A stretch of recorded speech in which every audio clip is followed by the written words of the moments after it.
अच्छा, चलो आज हम लोग डिस्कस करते हैं कि आप ओपन शिफ्ट में कोई भी डिप्लॉयमेंट करते हो तो उसको बाहर से कैसे एक्सेस करोगे। राइट। तो देयर आर मल्टीपल वेज। आप लोड बैलेंसर है ना। आप जो सर्विस की टाइप है वो आप चेंज कर सकते हो नोड पोर्ट में। बाय डिफॉल्ट तो क्लस्टर आईपी मिलता है उसको।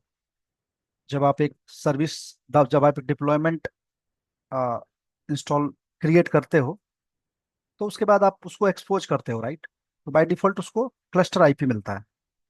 उसको अगर आप नोड पोर्ट में एडिट कर दो, चेंज कर दो, या लोड बैलेंसर में कर दो, बट लोड बैलेंसर के लिए आपके पास मल्टस या है ना कुछ रिवर्स प्रॉक्सी होना चाहिए। राइट। तभी आप उसको वो लोड बैलेंसर काम करेगा। या फिर आप क्लाउड पे हो, है ना। तो मेरा तो क्लाउड नहीं है। मेरा तो लोकल सिस्टम है। राइट। मैंने वीएम पे ओपन शिफ्ट डाल रखा है। तो एक बार एक डिप्लॉयमेंट करके देखते हैं हम लोग कैसे काम करता है। ठीक है। तो लेट्स स्टार्ट। देखो मैं क्या करूंगा। मैं अपने यूजर से सिंपल लॉगिन कर रहा हूँ मेरे क्लस्टर में। ठीक है। तो मैं जिस यूजर से लॉगिन करूंगा क्लस्टर में, उस यूजर को एक्सेस होना चाहिए कि वो प्रॉपर डिप्लॉयमेंट कर सके। अगर उसके पास डिप्लॉयमेंट करने का परमिशन नहीं है। राइट। मैं आपको एक बार नोटपैड में बताता हूँ।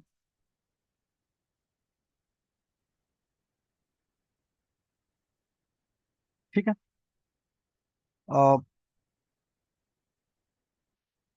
Open shift deployment and services, इसमें आपका राउट भी आ जाएगा।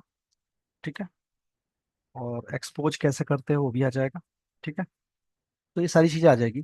तो सबसे पहले जब आप डिप्लॉयमेंट करने जा रहे हो तो आपने जिस यूजर से लॉगिन किया है उस यूजर के पास क्या रोल्स हैं।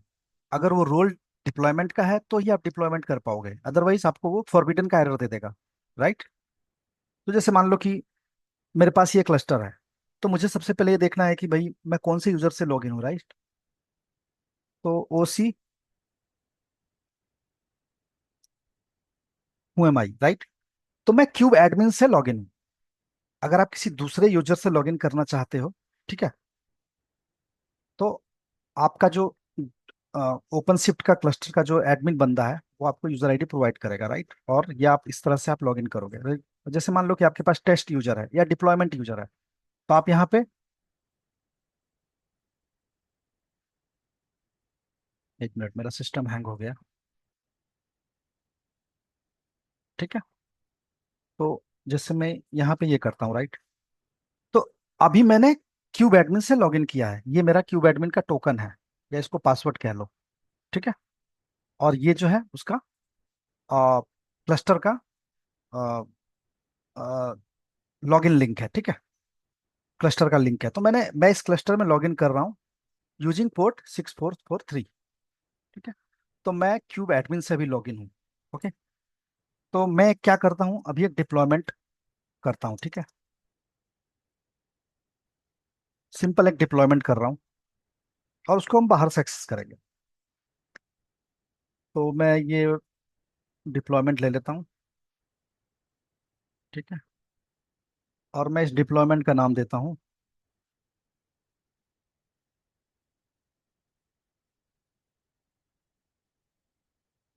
Test deployment. ठीक है, सिंपल है। और इसका इमेज जो है एनजिनिक्स का है।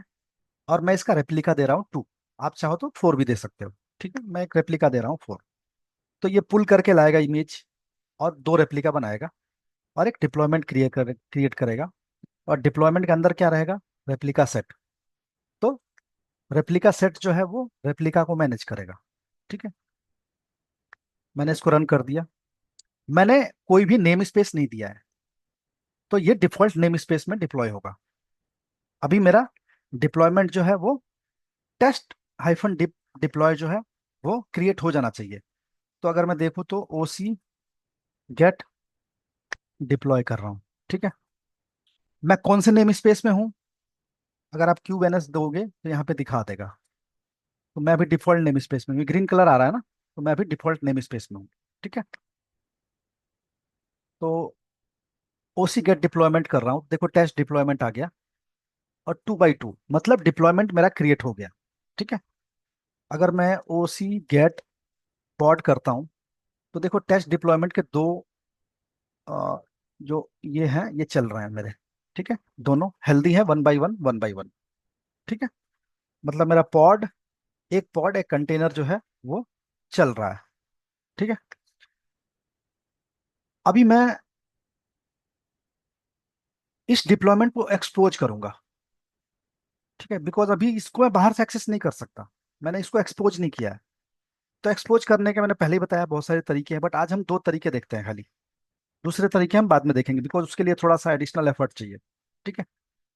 तो मैं इस डिप्लॉयमेंट को, मेरा डिप्लॉयमेंट का नाम क्या है? Test dep. ठीक है। तो अगर अब मैं O C get R S करता हूँ, तो देखो आर एस में भी दिखाएगा ये, है ना, टेस्ट डेप। ये रेप्लिका सेट है। ठीक है ना। तो डिप्लॉयमेंट के अंदर जो है वो रेप्लिका के कौन मैनेज करता है? Replica set. ठीक है। तो अभी मैं इसको एक्सपोज करता हूँ सिंपल। तो मैंने कमांड कुछ कॉपी करके रखा है ना। ओ सी गेट डिप्लॉयमेंट देख लिया हमने। ठीक है, रन हो रहा है। अब मैं इसको पोर्ट 8080 पे एक्सपोज कर रहा हूँ। तो मैं इसको जो नाम है एम% इसलिए दिया कि ये बैकएंड में, मतलब बैकग्राउंड में रन हो जाए। ठीक है। तो मुझे यहाँ पे नाम देना है, एक सेकेंड, मैं इसको थोड़ा सा दूसरा वे में ले लेता हूँ जिससे कि थोड़ा इजी रहेगा। मैं ये वाला तरीका ले लेता हूँ। ठीक है ना। तो मैं यहाँ पे क्या करता हूँ, नाम दे देता हूँ सर्विस का टेस्ट एसवीसी। ठीक है। और यहाँ पे डिप्लॉयमेंट का नाम क्या है मेरा? Test dep. Okay, port 8080। तो ओके, अभी मैं ओ सी गेट एसवीसी करता हूँ। तो देखो यहाँ पे टेस्ट एसवीसी जो है वो आ गया है, और उसका टाइप क्या है? Cluster IP. तो क्लस्टर आईपी को हम डायरेक्टली बाहर से एक्सेस नहीं कर सकते। ठीक है ना। तो अगर मैं यहाँ पे चेक करूँ इसको, तो कर्ल HTTP और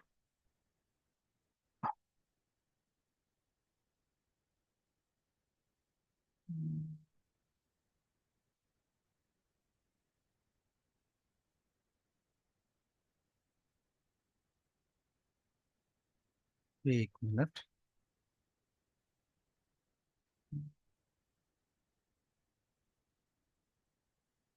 अच्छा, ये यहाँ से एक्सेस नहीं हो रहा, इसको मुझे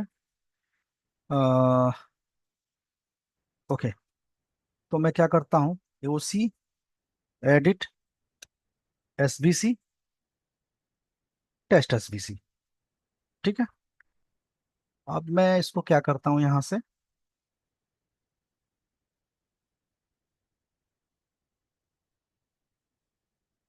नोटबोर्ड दे देता हूँ। ठीक है। अब मैं देखता हूँ यहाँ से ओसी गेट एसबीसी। तो देखो इस टेस्ट एसबीसी को एक पोर्ट नंबर मिल गया।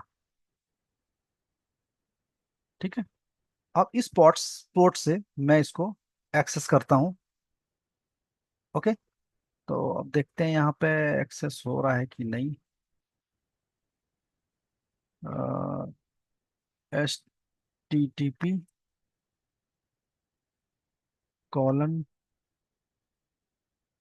:192.168.74.153 पोर्ट नंबर। ओके, मुझे आईपी देखना पड़ेगा पहले। तो मेरे सिस्टम का आईपी क्या है जिस पे मेरा क्लस्टर चल रहा है? 168.74.153। ठीक है।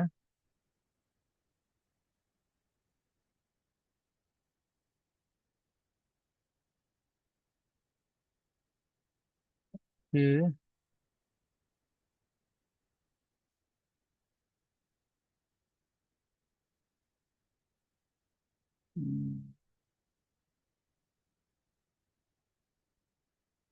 एक्सेस नहीं हो रहा है।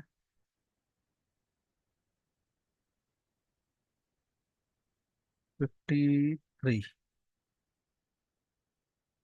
और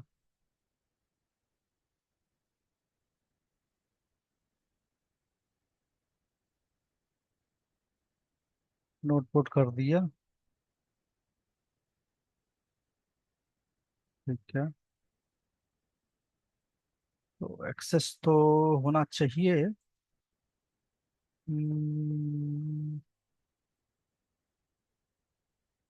HTTP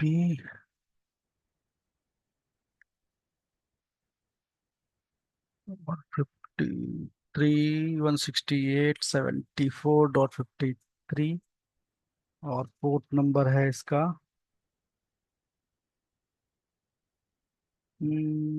test SBC 31929। I think कुछ टाइम रेडी नहीं हुआ होगा।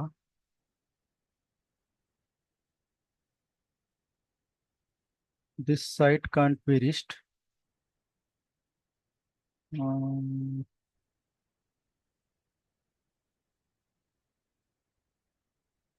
ऐसा क्यों दे रहा है एरर ये?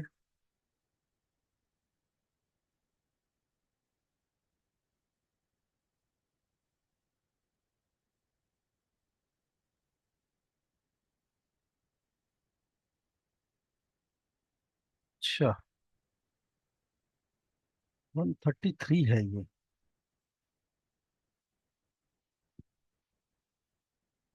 ओके।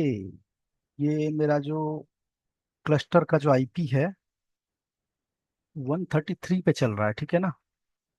इसलिए मैं आईपी शायद गलत दे रहा था, यहाँ पे 153 दे रहा था। ये जो है चल रहा है। मैं क्लस्टर का आईपी देख लेता हूँ। यस, ये वाला आईपी है ना 133। तो मुझे ये वाला एक्सेस करना था, ठीक है ना, इसलिए एरर दे रहा था वो। तो अभी मैं इसको दूसरे ब्राउजर से एक्सेस कर लेता हूँ। 133। तो मेरा देखो, जो एप्लीकेशन है वो मैं बाहर से एक्सेस कर पा रहा हूँ, मतलब मेरे लैपटॉप से एक्सेस कर पा रहा हूँ। और मेरा ओपन शिफ्ट क्लस्टर जो है वो मेरे लिनक्स सिस्टम पे चल रहा है, ठीक है। और वो कनेक्टेड है रेड हैट के उससे, वेब कंसोल से, ठीक है। तो मैं अपना वेबसाइट वेबसाइट जो है या एप्लीकेशन है वो एक्सेस कर पा रहा हूँ, ठीक है। तो ये मैंने नोटपोर्ट के थ्रू किया, मैं आईपी गलत दे रहा था इसलिए वो एक्सेस नहीं हो रहा था, ठीक है ना। मेरा क्लस्टर का आईपी 133 है। ओके। तो आप कंफ्यूज मत होना, है ना, आपको क्लस्टर का आईपी देना है। ओके। अभी मैं इसी डिप्लॉयमेंट को, मैं एक और डिप्लॉयमेंट क्रिएट करता हूँ और उसमें ना राउट इनेबल करते हैं हम लोग, है ना, बिकॉज राउट की एक फैसिलिटी मिलती है हमें इसमें, ओपन शिफ्ट में, ठीक है। बहुत सिंपल है। इसी टाइप से हमें करना है सब कुछ, है ना। तो देखो यहाँ पे मैं डिप्लॉयमेंट करता हूँ एक, क्रिएट डिप्लॉयमेंट। और मैं यहाँ पे दे देता हूँ डेव डिप्लॉयमेंट, ठीक है, इसका नाम दे देता हूँ डेव। और इमेज वही रखता हूँ, रेप्लिका भी 2 देता हूँ। और नेम स्पेस भी वही रखता हूँ, डिफॉल्ट नेम स्पेस, ठीक है। तो मैं ओसी गेट डिप्लॉय करता हूँ। तो देखो यहाँ पे डेव डिप्लॉयमेंट अभी तक ये नहीं आया है। आप इसको फिर से एक बार देखते हैं। ये देखो 2x2 आ गया, ठीक है, तो मेरा डिप्लॉयमेंट अप है। ओके। अभी मैं इसको एक्सेस करूंगा राउट के थ्रू, है ना। अभी हमने नोटपोर्ट के थ्रू एक्सेस किया, अब मैं इसको एक्सेस करूंगा राउट के थ्रू, ठीक है। तो आप इसको डिस्क्राइब भी कर सकते हो, देख भी सकते हो, है ना।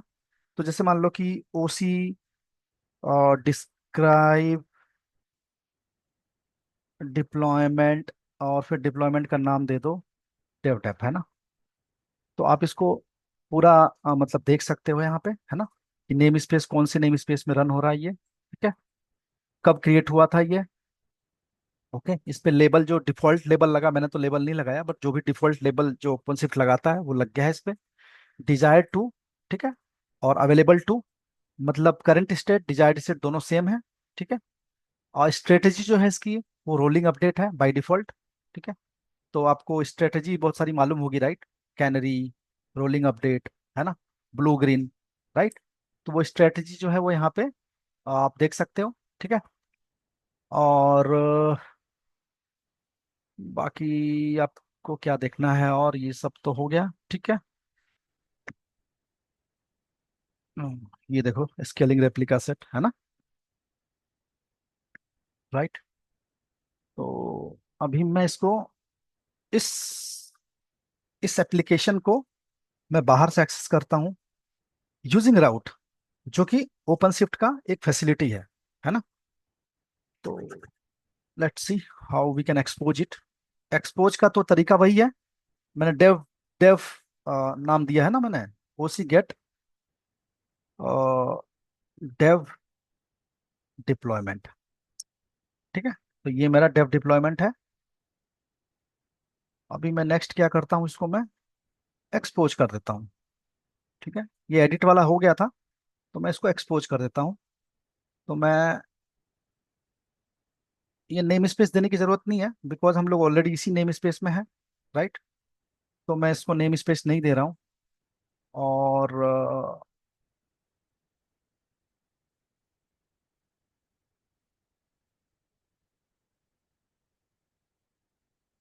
इसको इस टाइप से दे देते हैं ना, कुछ नाम दे देते हैं जिससे कि हमें इजी रहेगा, ठीक है ना।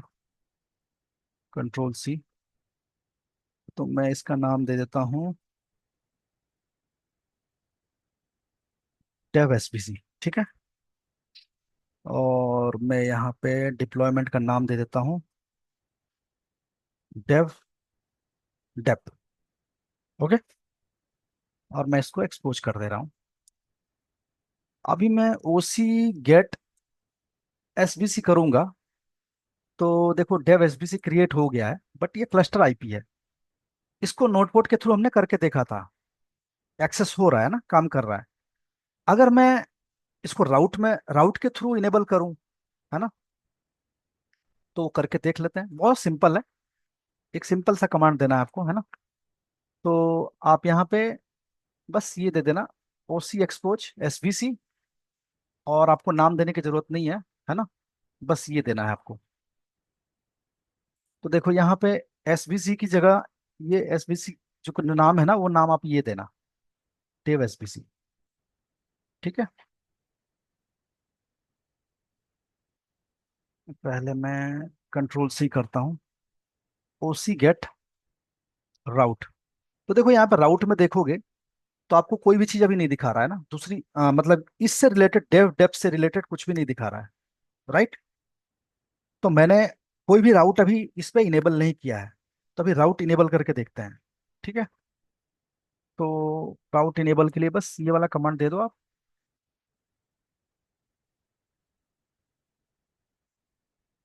ठीक है ना, डेव एसबीसी, ओसी एक्सपोज एसबीसी, डेव एसबीसी, ठीक है। अब देखो ओसी गेट राउट करो, तो आपका ये जो सर्विस है डेव एसबीसी, वो यहाँ पे आ गया है, ठीक है। अब इसको आपको अगर बाहर से एक्सेस करना है, तो आ, क्योंकि नोट पोर्ट तो हमें मिला नहीं है ना, तो हमें अपने लैपटॉप की जो ईटीसी, जो अपने विंडोज की ईटीसी होस्ट फाइल होती है, उसमें इसको रिजॉल्व करवाना है, उसमें इसको ऐड करना है, ठीक है। तो अभी मैं कंट्रोल आर करता हूँ, और यहाँ पे मुझे ऑलरेडी मैंने एक्सेस किया था, तो आपको ये फाइल यहाँ पे मिल जाएगी, है ना, विंडोज की जो होस्ट फाइल है, Windows system32 drivers ETC and then host. इसको ओपन कर लो, नोटपैड कर लो, है ना, और यहाँ पे जाके इसको ऐड कर दो, ठीक है। ये ऐड कर दिया, और ये आईपी उठा लो क्लस्टर का,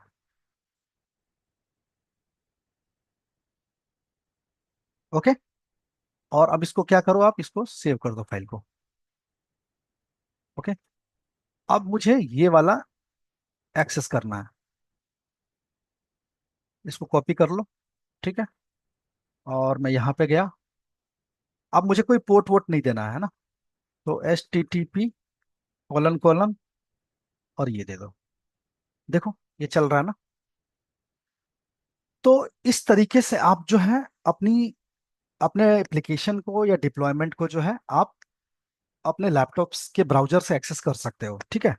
तो अभी यहाँ पे जो आपने राउट किया और आपने नोट पोर्ट किया, तो उसमें ना एक थोड़ा सा एक कॉन्सेप्ट है, वो आप समझ लो कि when you use a route, you are exposing the service via OpenShift built in router, ठीक है। जब आप एक्सपोज कर रहे हो, तो जो भी बिल्ट इन राउटर है ना, उसके थ्रू आपका एक्सपोज हो रहा है, which uses DNS host names to direct traffic. You have to add the host name to your etc host file because the DNS record for that host name only exists within your cluster internal DNS. To resolve the host name from your local machine, you must manually map it to the master node's IP address. ठीक है। तो आपका service का नाम जो भी राउट ने create किया है, उसको आपको मैप करना पड़ेगा कहाँ पे, आपके ईटीसी होस्ट फाइल में, विंडोज में, या जो भी आपका, जहां से भी आप मतलब आपका क्लस्टर चल रहा है जिस भी नोड पे, तो वहां से आपको मैप करना पड़ेगा। When you use a node port, the service is exposed on a specific port on the node's IP address. ठीक है। You don't need to add anything to your etc host file because you are directly accessing a host's IP address and a specific port, not a host name. ठीक है। The traffic flow is simpler. Your machine, master node IP, then the colon node port, and you will access your pod. ठीक है। So the node port bypass the router and exposes the application directly on the node's network. ठीक है। ओके। Which is why host name and DNS resolution are required. तो अगर आप router के through, राउट के थ्रू, जो ओपनशिफ्ट की एक रिसोर्स होता है, जो एक फैसिलिटी दी उन्होंने दिया है, राउट के थ्रू एक्सेस करना है, तो आपको अपनी मशीन को बताना पड़ेगा, है ना। अगर आप बाहर से एक्सेस कर रहे हो, तो उसको बताना पड़ेगा, उसके उसको रिजॉल्व करवाना पड़ेगा, तभी वो एक्सेस होगा बाहर से। लेकिन अगर आप डायरेक्टली नोट पोर्ट कर रहे हो, है ना, तो फिर आपको पोर्ट नंबर देना पड़ेगा, बिकॉज जब भी आप नोट पोर्ट टाइप की सर्विस यूज करते हो, तो एक पोर्ट असाइन हो जाता है ना, 30,000 की रेंज में, 30,000 से 30,200 6 7 6 7 या 677, है ना, ऐसा कुछ है। तो उस रेंज का आपका पोर्ट नंबर उसको असाइन हो जाता है, उस सर्विस को, है ना। और फिर आप नोड की आईपी, है ना, आपके जो जो ओपन शिफ्ट चल रहा है जिस नोड पे, उसका आईपी कॉलम पोर्ट नंबर, ठीक है। अगर आपने सर्टिफिकेट बेस्ड, अगर आपने सर्टिफिकेट लगा रखा है, तो फिर एचटीटीपीएस देना पड़ेगा।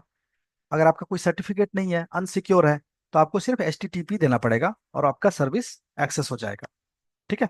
तो जब आप राउट के थ्रू करते हो, तो आपको ये वाली चीज देखने को मिलती है ना। यहाँ पे देखो आपकी प्रॉपर आपकी जो है, वो एक तरह से कह लो कि आपके, अगर आपने पॉड डिलीट भी कर दिया, है ना, तो ये सर्विस के थ्रू आपकी एक्सेस जो है वो चलता रहेगा, है ना। यहाँ पे आपको कुछ भी चेंज करने की जरूरत नहीं है, ठीक है ना। तो यही आपको लिंक देना है हमेशा, जब भी आप ये एक्सेस करोगे, आपका यहाँ पे वेबसाइट खुल जाएगा, ठीक है। तो अभी दो चीजें हमने आज देखा, है ना। तो आप थोड़ा सा कंपैरिजन समझ लेना दोनों का, कि नोटपोर्ट कैसे काम करता है और जो राउट कैसे काम करता है ना। नेक्स्ट सेशन में मैं डिप्लॉयमेंट करके दिखाऊंगा इमेज स्ट्रीम के थ्रू, है ना। तो इमेज स्ट्रीम कैसे काम करता है, वो हम देखेंगे, ठीक है। तो अभी के लिए मैं सेशन क्लोज कर रहा हूँ। Thank you.